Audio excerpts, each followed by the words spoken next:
దాదాపు 90% మేనిఫెస్టోని అమలు చేసినటువంటి పార్టీ మాది అని వైఎస్ఆర్ కాంగ్రెస్ పార్టీ నాయకులు అంటారు. ఇందుకే వారి మేనిఫెస్టో అమలులో కరెక్ట్గా జరిగింది అంటున్నారా, కేవలం మాటలకు పరిమితం? మేనిఫెస్టో జరిగిందని చెప్తే 9 నవరత్నాలు అన్నారు. 9 నవరత్నాల్లో ముస్లిం మైనారిటీస్ కి అనేక పథకాలు ఎత్తేశారు, చాలా ఎత్తేశారు. పైగా జాబ్ క్యాలెండర్ అన్నారు, యువతకు మోసం చేశారు. యువతకు మోసం చేసిందే కాకుండా అంగన్వాడీలు ఉన్నారు, వాళ్ళకి మెరుగైన జీతం ఇస్తా అన్నారు. 4,000 రూపాయలు అంగన్వాడీ జీతాలు ఉంటే 11,000 రూపాయలు చేసిన ఘనత చంద్రబాబు నాయుడు గారు. పక్క రాష్ట్రం తెలంగాణ కంటే మంచి మెరుగ్గా మేము జీతం ఇస్తా అన్నారు. ఈ రోజు అంగన్వాడీ టీచర్లు, ఆయాలుగా ఉన్నోళ్ళు దాదాపు లక్షల సంఖ్యలో రోడ్డు మీదకి వచ్చి ధర్నాలు చేస్తే వాళ్ళని అరెస్ట్ చేసి జైల్లో పెట్టారు తప్ప వాడు గోడు విన్నారా ఈ ముఖ్యమంత్రి? ప్రతిసారి కూడా వైఎస్ఆర్ కాంగ్రెస్ పార్టీకి వ్యతిరేకంగా వచ్చే ప్రతి విషయం కూడా సైడ్ ట్రాక్ డైవర్షన్ చేసే పాలిటిక్స్. ఈ పథకంపై వ్యతిరేకత వస్తుంది అని అంటే చంద్రబాబు నాయుడు గారిని తిట్టడం, లోకేష్ బాబు గారిని తిట్టడం, పవన్ కళ్యాణ్ గారిని తిట్టడం, తెలుగుదేశం పార్టీ కీలక నాయకుడిపై కేసు పెట్టి హల్చల్ సృష్టించడం జరుగుతుంది తప్ప ఈ 5 సంవత్సరాలు మొత్తం జరిగింది అది. అమ్మఒడి ఎంతమందికి అన్నారు? 2 బిడ్డలకు అన్నారు, ఒక మనిషికి ఇస్తున్నారు. ఇచ్చింది 2 సంవత్సరాలు, 3 సంవత్సరాలు, 2 సంవత్సరాలు కరోనాలో లేదు. 15,000 అన్నారు, 14,000 కుదిచ్చారు, తర్వాత 13,000కి వచ్చారు. మొత్తానికి సంక్షేమంలో కోత ఉంది, ఖచ్చితంగా కోతుంది. సంక్షేమం చూపిస్తుంది ఒకటి, ఇస్తుంది ఇంకొకటి. ఓకే సార్, రాష్ట్ర రాజకీయాలు కాసేపు పక్కన పెడదాం, మీ నెల్లూరు పార్లమెంట్ రాజకీయాలకు వద్దాం. ప్రత్యేకించి మీ నెల్లూరు పార్లమెంట్లో ఉన్నటువంటి 7 నియోజకవర్గాలు మీ పార్టీ అధినేత నారా చంద్రబాబు నాయుడు గారు టిక్కెట్లు కేటాయించే విషయంలో డబ్బులకి అమ్ముడుపోయాడు అనేటువంటి పేరు మీరేమంటారు? టికెట్లు కేటాయించే విషయంలో డబ్బులకు అమ్ముడుపోయారని చెప్పి చంద్రబాబు నాయుడు గారు పేరుందే. అంటే ఇప్పుడు ఇదేమన్నా జగన్మోహన్ రెడ్డి అప్పటి వరకు ఇన్ఛార్జిగా ఉన్న వాళ్ళని కాదని, వాళ్ళ చేత భవిష్యత్ గ్యారెంటీ చేయించమని, ఇంకోటి పార్టీ కార్యక్రమాలు చేయించమని, పార్టీ కార్యక్రమాలు చేయని వాళ్ళని అనూహ్యంగా పైకి తీసుకొచ్చారు. అందులో భాగంగానే ఉదయగిరి నియోజకవర్గంలో మీ బొల్లినేని వెంకటరామారావు గారు కన్నింటి పర్వతం సందర్భం. దీనిపైన ఏమంటారు? ఇప్పుడు ఇన్ఛార్జ్ అయిన వ్యక్తి టికెట్ అభ్యర్థి అవుతాడనే గ్యారెంటీ ఎక్కడన్నా రాసిచ్చున్నారా? ఇన్ఛార్జ్ అనేది తెలుగుదేశం పార్టీకి ఒక పెద్ద అసెట్ ఏంటంటే సంస్థాగత నిర్మాణం ఉన్నది. తెలుగుదేశం పార్టీకి ఒక కార్యకర్తల పెద్ద నిధి పార్టీ ఇది. ప్రతి నియోజకవర్గంలో చూడండి, దాదాపు కార్యకర్తలుగా నాయకులుగా మీరు చూసుకోండి, 1000 నుంచి 2,000 మంది కార్యకర్తలుగా నాయకులుగా ఫుల్ టైం పనిచేసే వాళ్ళు ఉన్నారు. వీళ్ళకి ఒక నాయకుడు కావాలి. తెలుగుదేశం పార్టీ విధానం ఏంటంటే ఒక వ్యక్తికి ఇన్ఛార్జిని ప్రకటించిన తర్వాత వాళ్ళ చేత పార్టీ పనిచేస్తూ ఉంది. వాళ్ళు పనిచేసిన తర్వాత వాళ్ళపై సర్వేలు చేస్తారు. ఏడో కొద్దిగా ఇతని సామాజిక వర్గాల పరంగా ఎక్కడైనా కొద్దిగా తేడా వచ్చినప్పుడు ఇప్పుడు కొన్ని విషయాలు ఏమున్నాయి, ఒక నియోజకవర్గం ఒక పెద్ద మనిషి ఉన్నాడు, వయసు రీత్యా పెద్దవాడు, కానీ అక్కడ యూత్ ఏమని చెప్తుంది, ఒక యూత్ ని తీసుకురావాలంటుంది. అలాగా అక్కడ యూత్ అడిగింది, యువత కావాలి, అందుకోసం ఒక మనిషిని యువతను పెట్టారు. బొల్లినేని రామారావు గారు తెలుగుదేశం పార్టీ స్ట్రాంగ్ లీడరు, ఆయనకు ఉన్నతమైన పరిస్థితి ఉంది. అక్కడ ఆయనకి రాబోయే ప్రభుత్వంలో మంచి ప్రయారిటీ ఉంటుంది. ఈ రోజు ఆయనకి ఒక బాధ్యతగా పెట్టి ఈ యువతని మీరు అసెంబ్లీకి పంపించాల్సిన అవసరం ఉందని చెప్పి అధినాయకుడు దిశానిర్దేశం చేశారు. ఇన్ఛార్జిగా ఉన్న వ్యక్తిని టికెట్ ఇస్తామని చెప్పేసి ఎక్కడ కూడా ఇవ్వలేదు కదా. మొత్తానికి టికెట్ల కేటాయింపులు ఎలాంటి అవకతవకలు జరగాల్సిన అవసరం లేదండి. ఇది వైఎస్ఆర్ కాంగ్రెస్ పార్టీ లాగా టికెట్లు అమ్ముకునే పార్టీ కాదు. ఇది ఎన్టీ రామారావు గారు స్థాపించిన పార్టీ. 40 సంవత్సరాలు సుదీర్ఘ చరిత్ర ఉంది పార్టీకి. ఎన్ని ప్రభుత్వాలు, దాదాపు 3 ప్రభుత్వాలు, 4 ప్రతిపక్షాలు చేసినటువంటి పార్టీలో ఈ రోజు అమ్ముడుపోవాల్సినంత దౌర్భాగ్యమైన పరిస్థితి లేదు. ఓకే సార్, మొత్తం మీ ఆంధ్ర రాష్ట్రంలో ఉన్నటువంటి 25 పార్లమెంట్ స్థానాల్లో అందరి చూపు ఈసారి నెల్లూరు పార్లమెంట్ వైపే ఉంది. కారణం ఏంటంటే వైఎస్ఆర్ కాంగ్రెస్ పార్టీలో పార్టీ ప్రధాన కార్యదర్శి విజయసాయి రెడ్డి గారు పోటీలో ఉండటం, తెలుగుదేశం పార్టీలో దాతగా పేరుగాంచినటువంటి వేమిరెడ్డి ప్రభాకర్ రెడ్డి గారు పోటీలో ఉండటం. సో ఈ ఇద్దరి మధ్య పోటీ ఎలా ఉండే అవకాశం? నేను ఈ విషయంలో ప్రేక్షకులు, నెల్లూరు జిల్లా ప్రజలకు ఒక మాట చెప్పదలుచుకుంటున్నా. నెల్లూరు జిల్లా ప్రజలారా, మన నెల్లూరులో ఉన్నటువంటి ఇసుక, సిలికా, గ్రావెల్, స్క్వాడ్జ్, ఇతరత్ర సహజ వనరులు మొత్తం ప్రశాంతంగా ఉండాలి. అవన్నీ చట్టబద్ధంగా నడవాలి. ఎక్కడ కూడా దౌర్జన్యానికి పాల్పడకుండా, రౌడీజానికి పాల్పడకుండా ఒక నెల్లూరు ఖ్యాతి పెంచే విధంగా ఇక్కడ ఉన్నటువంటి సహజ వనరులు జాగ్రత్తగా ఉండాలి అని అంటే వేమిరెడ్డి ప్రభాకర్ రెడ్డి గారు ఎంపీగా రావాలి.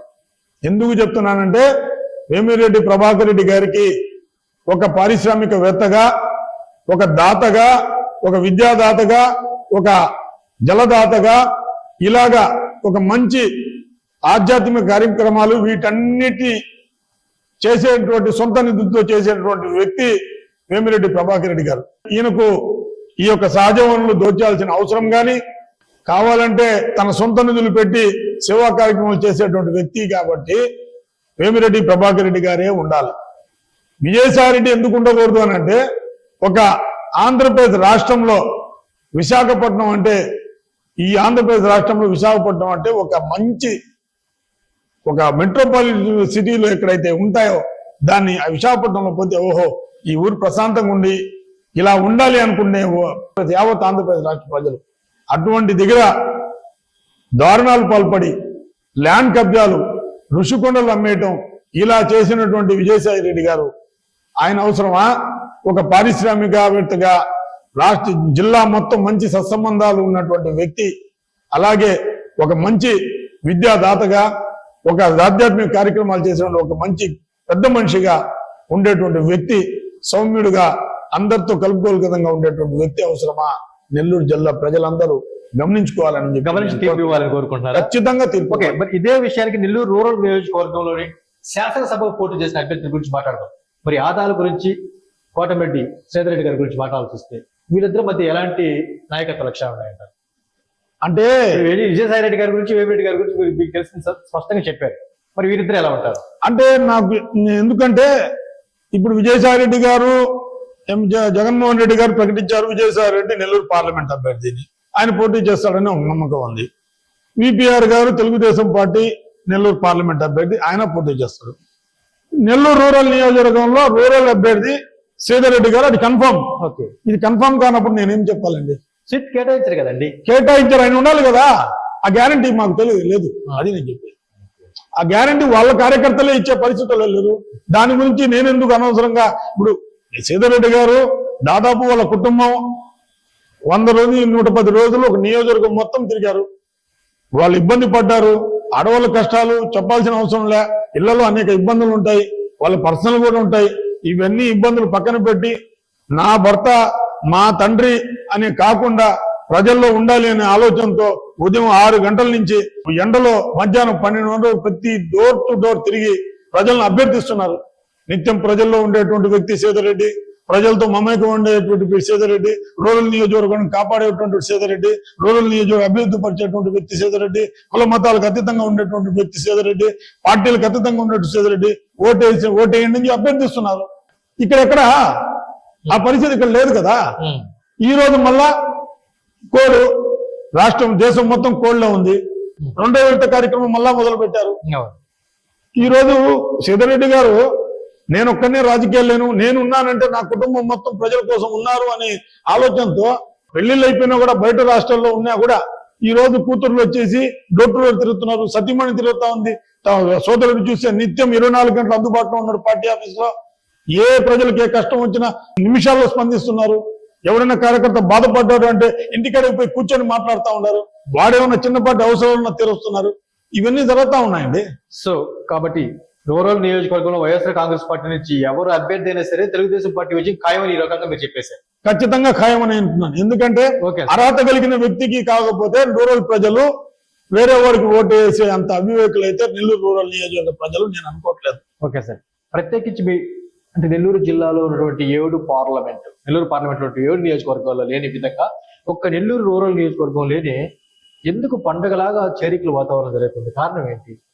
రాష్ట్రం మొత్తం తెలుగుదేశం ప్రభుత్వం రావాలి అని అంటుంటే నెల్లూరు రూరల్ నియోజకవర్గంలో తెలుగుదేశం ప్రభుత్వంతో పాటు నెల్లూరు రూరల్ నియోజకవర్గం ఎమ్మెల్యే శ్రీధర్ రెడ్డి ఉండాలి అని ప్రజలు నిర్ణయించుకున్నారు. కాబట్టి ఈ రోజు ఒక ఉప్పెనలాగా చేరికలు జరుగుతాం. రేపు 18 తర్వాత వైసీపీలో ఉన్నటువంటి అత్యంత కీలక నాయకులంతా తెలుగుదేశం ప్రభుత్వంలో వచ్చే పరిస్థితి మీకు తెలుసు. రాజకీయాల్లో ఎట్లుంటారంటే నోటిఫికేషన్ కి ముందు ఒక అంతా, నోటిఫికేషన్ తర్వాత మార్పులు చేర్పులు అనేకం జరుగుతూ ఉంటాయి. గతంలో కూడా 2019లో జగన్మోహన్ రెడ్డి గారికి అదే నోటిఫికేషన్ లో చాలా మంది తెలుగుదేశం వెళ్ళారు. అవునండి. ఎందుకంటే ప్రజలు ఒక అవకాశం ఇవ్వాలని నిర్ణయించుకున్నారు కాబట్టి ఒక అవగాహన రీత్యా వెళ్ళారు. ఓకే. అలాగా నెల్లూరు రూరల్ నియోజకవర్గంలో నోటిఫికేషన్ తర్వాత కూడా కీలక తెలుగు వైసీపీ నాయకులు తెలుగుదేశం చేరేదానికి సిద్ధంగా ఉన్నారు. ఓకే. సీతారెడ్డి గారి నాయకత్వం కావాలి అని. సో రూరల్ నియోజకవర్గాన్ని మొత్తానికి కోటమిరెడ్డి సీతారెడ్డి గారు తన అడ్డాగా మార్చేస్తున్నారా? ఖచ్చితంగా ఆయన కంచుకోటగా మార్చుకున్నాడు, అడ్డా కాదు. ఓకే. కంచుకోట. నెల్లూరు రూరల్ నియోజకవర్గం కోటమిరెడ్డి సీతారెడ్డి గారి కంచుకోటగా మలుచుకున్నారు ఆయన. ఎందుకంటే ఆయన కష్టమే అతన్ని నడిపించింది. సో కుటుంబం మొత్తం రాజకీయం చేస్తుందంట. కుటుంబం ప్రజలకు అందుబాటులో రాజకీయం చేయట్లా, ప్రజలకు అందుబాటులో ఉంది. రాజకీయం చేయట్లా. కుటుంబం మొత్తం ప్రజలతో మమేకమై ఉన్నారు. సీతారెడ్డి గారు వాళ్ళని ఆ విధంగా నేను కాదు నా కుటుంబం కూడా మీకు అండగా ఉందని చెప్పేసి ఈ రోజు ప్రజలు తీసుకోగలరు. ఆల్రెడీ చూశారు రాష్ట్రంలో ఎక్కడా లేని విధంగా, రాష్ట్రంలో ఎక్కడా లేని విధంగా ఆ, చంద్రబాబు నాయుడు గారు చెప్పారు, కోటమిరెడ్డి సీతారెడ్డి గారిని చూసి నేర్చుకోండి, వాళ్ళ కుటుంబం తిరుగుతుందని. ఆ కుటుంబం ప్రోగ్రానికి నేనే కోఆర్డినేటర్ చేశాను. అవునండి. మళ్ళా ఈ రోజు గ్రామాలు తిరుగుతున్నారు. గ్రామాలు మొత్తం అయితే మళ్ళా డివిజన్లకు వచ్చేదానికి నేనే కోఆర్డినేట్ చేస్తున్నాను. Okay sir. మరి కోటమిరెడ్డి సీతారెడ్డి గారి సోదరుడు గిరిధర్ రెడ్డి గారి నాయకత్వం పై అభిప్రాయం ఏంటి? కోటమిరెడ్డి సీతారెడ్డి గారు సోదరుడు గిరిధర్ రెడ్డి గారు అన్నకు తగ్గ తమ్ముడుగా ఒక లక్ష్మణులాగా గీత దాటకుండా, అన్న గీతను దాటకుండా తూచా తప్పకుండా పాటించేటువంటి వ్యక్తి గిరిధర్ రెడ్డి గారు. ఆయన వాళ్ళ సోదరుడు ఏ మాట చెప్తే దాన్ని ఖచ్చితంగా పూర్తి చేసేటువంటి వ్యక్తి ఆయన. అలాగే ఏ కార్యకర్త, ఎందుకంటే ఎమ్మెల్యే అన్న తర్వాత అన్ని విషయాలు ఆయన చూసుకోలేడు. ఎవరెవరో ఒక సొంత మనిషిగానో లేకపోతే ఒక కీలకమైన నాయకుడుగానో ఎవరో పక్కన ఉండాలి. కాబట్టి ఎక్కడ కూడా అది చాలా మంది చెప్తుంటారు ఆయన ఎక్స్ట్రాలు చేస్తుంటాడు, ఈయన ఎక్స్ట్రాలు. అలా కాకుండా అందరినీ కలుపుకోపోయే విధంగా, ఎవడైనా బాధపడి ఉన్నాడంటే వీలైతే అతని ద్వారా అయితే అతని ద్వారా, లేకపోతే ఎమ్మెల్యే ద్వారా అయితే ఎమ్మెల్యే ద్వారా మాట్లాడి వాళ్ళకు ఉండేటువంటి కష్టాన్ని దూరం చేసి కలుపుకొని పోయేటువంటి ఆలోచన విధానం ఉన్నటువంటివి. ఎందుకంటే జనరల్ గా ఆయన ఈ రాజకీయాల్లో నేర్చుకుంది కాదు. గతంలో ఆయన పెద్ద పెద్ద కంపెనీలతో పనిచేసి ఒక సిస్టమ్ దాదాపు 5,000 నుంచి 10,000 మంది ఒక కంపెనీలో పనిచేసేటువంటి ఒక వర్కర్స్ తో పని చేపించి జిఎంలు కాడి నుంచి క్షేత్ర స్థాయిలో ఉండే వాళ్ళతో ఆ ఎక్స్పీరియన్స్ కూడా రాజకీయాలకు వాడుకుంటూ నిరంతర అనుభవాన్ని యూజ్ చేసుకోవడం చాలా పెద్ద విషయం. కానీ అక్కడ బిజినెస్ పరంగా ఉంటుంది, ఇక్కడ ఏంటంటే వ్యక్తిగతంగా ప్రజలతో ఉండే విధానం ఏంటంటే అవి తీసుకొని వచ్చి ఆ లెగసీగా వాడుతున్నారు. దాని తగ్గట్టుగానే ఎమ్మెల్యే గారికి ఎక్కడ కూడా చెడ్డ పేరు రాకుండా, ఆయన అందుబాటులో లేకపోతే మేము భరోసా ఉన్నాం మీకు కల్పించే విధంగా, అట్లీస్ట్ ప్రమాదం జరగకపోయే ముందు ఈయన పోయి ఆ ప్రమాదాన్ని ఆపే పరిస్థితి తీసుకొని వచ్చినటువంటి వ్యక్తి గిరిధర్ రెడ్డి గారు. ఓకే సాయిబ్రికన్ పట్టణ గారు, మీరు చెప్పండి ఒక మాట. ప్రజెంట్ మీ ఉమ్మడి నెల్లూరు జిల్లాలో 10 అసెంబ్లీ సీట్లకు గాను మైనారిటీ వర్గానికి చెందిన వ్యక్తికి YSR Congress party MLA seat ఇచ్చి అభ్యర్థిత్వాన్ని ఖరారు చేస్తుంది. మరి తెలుగుదేశం పార్టీ ఆ విధంగా చేయనందుకు ఏదైనా బాధగా ఉందండి? అంటే ఒకరంతా నాకు బాధే.